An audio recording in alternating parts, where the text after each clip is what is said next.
TS intermediate first year అలాగే second year result date confirm అయిపోయిందండి. So మనకి result release చేయాలంటే ఫస్ట్ మనకి ఎలక్షన్ కమిషన్ నుంచి పర్మిషన్ రావాలి. సో ఆ పర్మిషన్కి అప్లై చేశారు. సో అది మనకి ఈరోజు ఈవినింగ్తో వస్తుందని ఎక్స్పెక్ట్ చేసాము, అది రాలేదు. సో మా రిజల్ట్ ఎప్పుడు రాబోతుంది అనేది డీటెయిల్స్ ఎక్స్ప్లెయిన్ చేస్తాను. వీడియో లైక్ చేసి తప్పకుండా మీ ఫ్రెండ్స్కి షేర్ చేయండి. చాలామంది స్టూడెంట్స్ చాలా రకాలుగా డేట్ కన్ఫ్యూజ్ అవుతున్నారు. సో వీడియోలో ఎక్స్ప్లెయిన్ చేస్తాను, మీ ఫ్రెండ్స్కి కూడా షేర్ చేయండి, వాళ్ళకి కూడా తెలుస్తుంది. సో ఇది సాక్షి న్యూస్ పేపర్లో ఇంతకుముందే అప్డేట్ వచ్చింది రిజల్ట్కి సంబంధించి. అలాగే ఇంకొక న్యూస్ పేపర్లో కూడా మనకి ఈనాడులో కూడా రావడం జరిగింది. సో ఇక్కడ ఏప్రిల్ 22 అంటే మండే రోజున రిజల్ట్ రిలీజ్ చేయబోతున్నారు.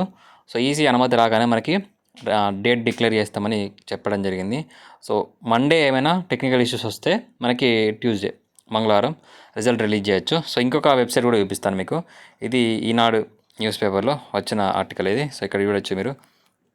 ఎలాంటి సాంకేతిక ఇబ్బందులు లేకుండా జాగ్రత్తలు తీసుకుంటున్నామని చెప్పారు. సో ఇక్కడ ఏప్రిల్ 22 చూడండి, ఇక్కడ ఏప్రిల్ 22 లేదా 23 అంటే 22 ఏమైనా ప్రాబ్లం ఉంటే 23 రోజున రిలీజ్ చేస్తామన్నట్లు. సో అప్డేట్ ఇది. దీనికి సంబంధించి అఫీషియల్గా న్యూస్ వస్తుంది, మళ్ళీ వచ్చిన వెంటనే మీకు అప్డేట్ చేస్తాను. అప్పటికి ఛానల్ని ఫాలో అవ్వండి, లైక్ చేసి సబ్స్క్రైబ్ చేసి మీ ఫ్రెండ్స్కి షేర్ చేయండి.